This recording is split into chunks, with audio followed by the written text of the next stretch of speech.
Ma'am मला तुम्हाला जरा विचारायचं आहे.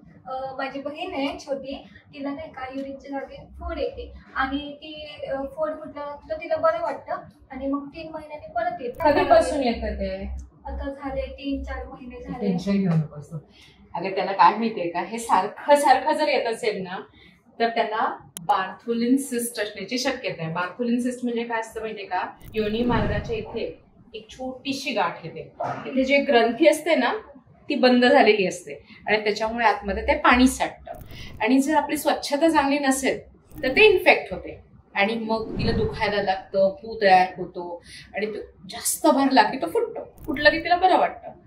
पण ती ट्रीटमेंट नाही, नुसतं अँटीबायोटिक दिलं तर ते तेवढ्या पुरतं बरं राहणार आहे आणि परत ते येणार आहे.